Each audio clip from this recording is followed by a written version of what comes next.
Oh, g'day. So I was just checking out this mother-in-law's tongue here. It's a gazetted noxious weed in most municipal councils. However, it's something that produces oxygen at night time. It photosynthesizes, or I don't know if it photosynthesizes, but it produces oxygen in the night times, in the dark. And that's quite interesting now, because we've had a lot of stuff going on about darkness. Excuse me, Elvis. Elvis, be quiet, mate, please. Sorry about that. So darkness, shadow. There's a lot going on the shadow side, isn't there? We just had this full moon eclipse. And apparently, from my astrology friends, saying me it's about the dragon's tail. So we had this first one was the annular eclipse, ring of fire, right? And something about shadow and shadow self and getting to know your shadow. And then we just had this eclipse that just happened over the weekend, yesterday, and the last 30 hours, kind of thing. That was about shadow again, shadow side. So I've come to understand that the shadow is like the shadow that doesn't necessarily have to be dark. There can be a lot of darkness, hence we're in darkness now.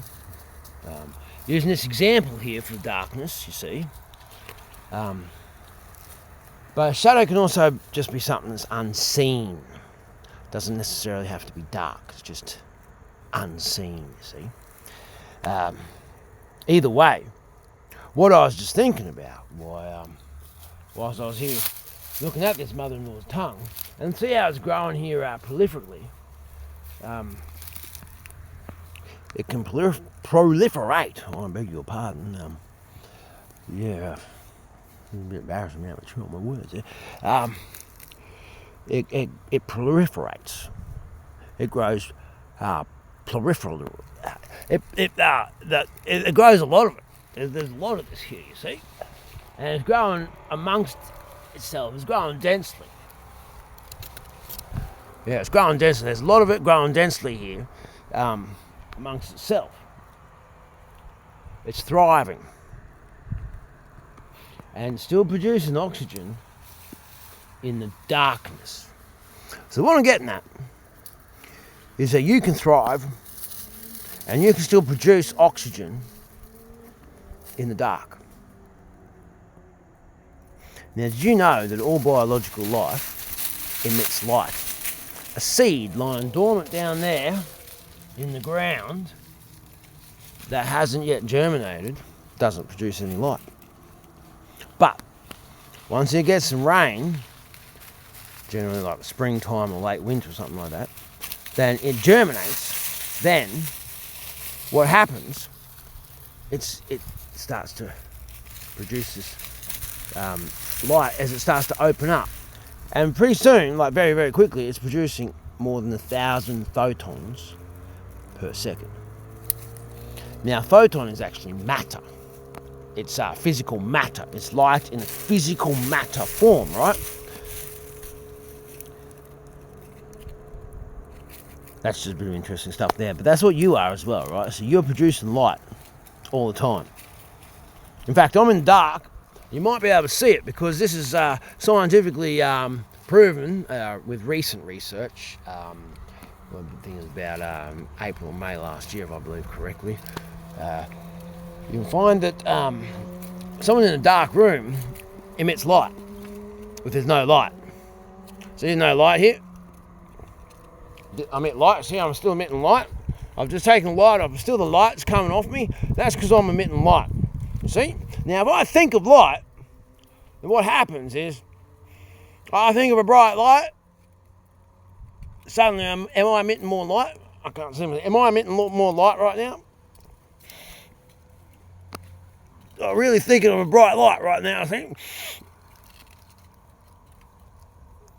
I'm sure I must be emitting more light. So anyway, that's how it works. So you can emit more light too, and you can produce more oxygen.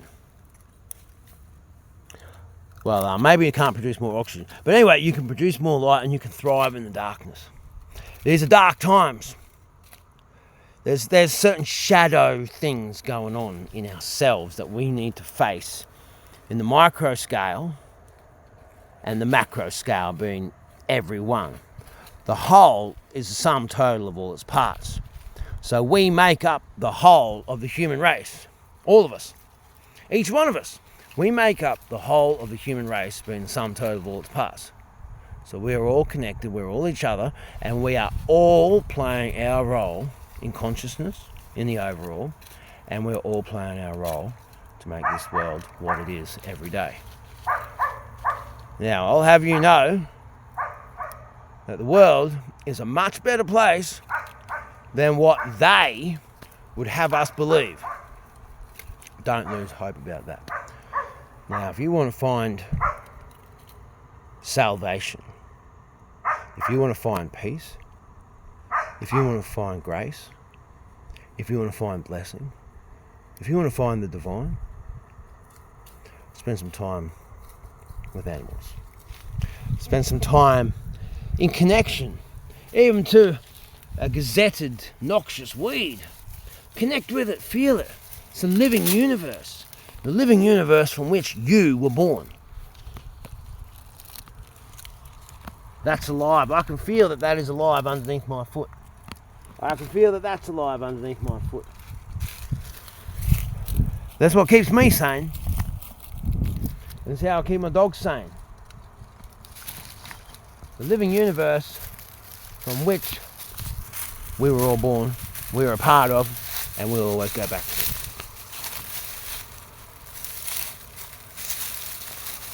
You know, there's times like these that a lot of people might leave the planet. Heaven forbid that they might take their own life.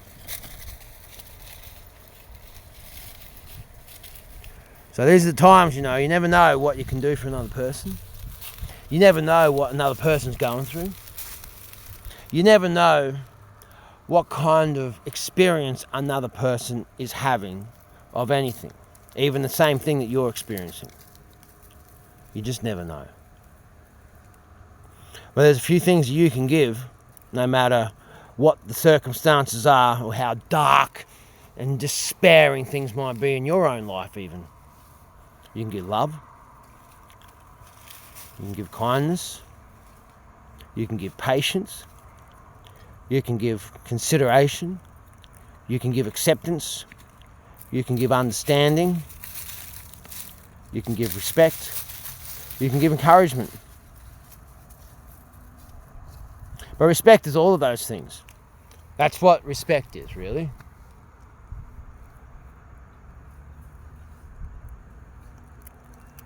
Most people are screaming out desperately, lacking connection to the living universe from which they were born.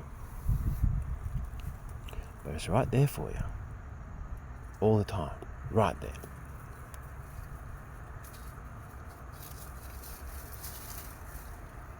That's about it. Don't be afraid of the dark. Right. Cheerio.